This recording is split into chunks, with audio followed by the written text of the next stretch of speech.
L'organisation sociale hiérarchique d'un troupeau, elle répond à un impératif simple. Il s'agit qu'on reste en vie et que l'espèce perdure. C'est ça le message.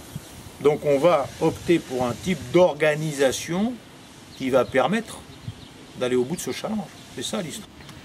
La prise en compte des compétences de l'autre, dès lors que la compétence détenue est susceptible de servir les desseins du groupe, donc la survie du groupe, c'est un exemple magnifique de transversalité, bien sûr. Et le cheval devient le cheval qui détient une compétence particulière. Laquelle compétence peut être mise au service du groupe est reconnue comme leader dans la détention et la mise en œuvre de cette compétence, bien sûr, puisqu'elle participe à la survie de l'ensemble et à l'harmonie de l'ensemble. La transversalité, qui est le modèle que nous fournissent les chevaux, se combine avec une hiérarchie verticale incarnée à l'état naturel par une vieille jument, qui est donc le chef d'orchestre du groupe dont elle a la charge. Et c'est justement pour ça d'ailleurs que leur système est efficace, parce que au lieu de provoquer des rapports du type dominant-dominé, ce qui est le propre d'un rapport strictement vertical, la prise en compte de rapports transversaux donne un type de relation qu'on a choisi nous de baptiser de prépondérance et d'acceptation réciproque. En gros, le modèle que nous fournissent les chevaux, c'est il est facile d'obtenir de la performance tout en l'associant avec du confort individuel, prise en compte de la compétence de chacun est utile à son échelon, et en la combinant avec de l'harmonie collective. Alors que le modèle fourni par les prédateurs, c'est il est possible d'obtenir de la performance, ça c'est une certitude.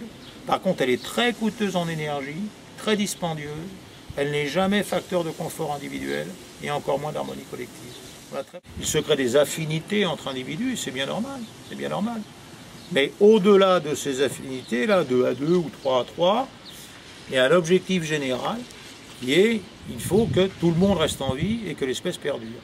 Et c'est avec ce fonctionnement-là, à la fois vertical et à la fois transversal, que les chevaux ont quand même réussi à défier tous les records de longévité pour une espèce mammifère, puisqu'ils comptent aujourd'hui 55 millions d'années d'existence sur la planète. Et que ce sont des proies, donc c'est 55 millions d'années d'existence en milieu hostile. Ça ne veut pas dire qu'on n'a pas d'autonomie dans l'histoire. Ça ne veut pas dire qu'on n'a pas le droit de se mettre un peu à l'écart et d'aller manger tout seul. Bien sûr qu'ils peuvent. Mais il y a un enjeu qui est forcément collectif, puisque c'est une espèce grégaire. Et d'ailleurs, à ce titre-là, on leur ressemble un peu aussi, nous. Nous sommes aussi une espèce grégaire. Les organisations au travail, c'est un exemple de grégarité, quoi. Je crois justement que l'observation des chevaux entre eux et l'expérience qu'on conduit là, ça remet sur le mot respect le sens qu'il n'aurait jamais dû perdre. En fin de compte, qu'est-ce qu'ils nous disent? C'est que le respect, c'est surtout pas de la crainte. La crainte, c'est juste de la crainte. Le respect, c'est très au-delà de ça. Et le respect, ça n'a de sens que si c'est mutuel. Mais je te respecte dans ton écologie propre. Je te prends en compte, bien évidemment. Et le respect n'a de sens que s'il est pris comme ça.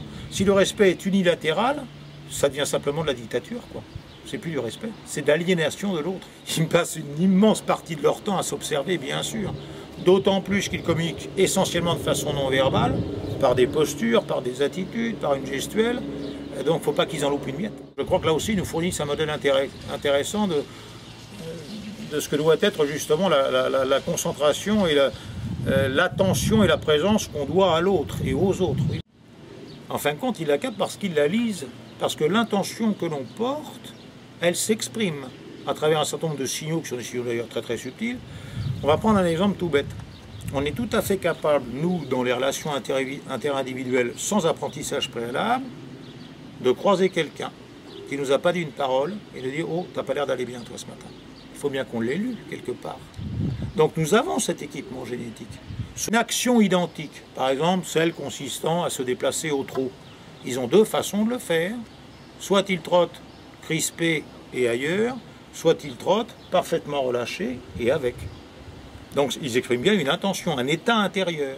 Un état intérieur, c'est précisément ça. Ils lisent parfaitement le nôtre et ils expriment parfaitement le leur. Les chevaux n'ont pas la possibilité de masquer leur intention. Nous avons cet équipement qui le permet. D'ailleurs, le langage est une grande partie. Le langage permet de dire l'inverse de ce qu'on pense. Le non-verbal ne le permet pas.